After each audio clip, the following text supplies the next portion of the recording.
Goeiedag, my naam is Sonadise en my van is Lavisa. Ek is in graad 7 aan John Michel Primêre Skool. Ek lees uit die Afrikaans Sondergrense, skryf deur Marlati en Sonja Goos. Die naam van my storie is Die Seentjie en die Leeu.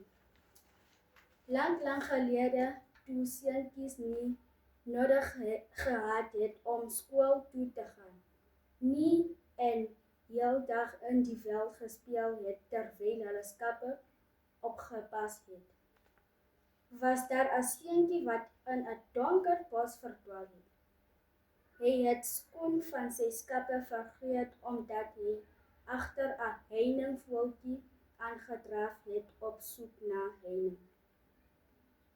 Toe hy sy oë uitvee, staan daar 'n yslike leeu reg voor hom tussen die bome. Die seentjie wou nog skree en weghardloop. Toe leeu sy en poot oplig en hartseer na die seentjie kyk. "Help my," soepat sy. "Moet asseblief nie weghardloop nie. Ek beloof om jou nie seer te maak nie." Die seentjie wonder benoud hy nie dalk tog moet weghardloop nie. Net nou is die leeu se hartseer gesig net 'n slim plan om hom te vang op te vreet. "Kyk," sê die leeu, en hou sy groot poot met skerp naels na die seentjie toe uit. "Daar is 'n doring in my pot, en ek kan dit nie uitkry nie." Die seentjie gee een treytjie nader en loer vinnig na leeu se poot. Sowaar, dit rooi en geswel en lyk sommer baie seer.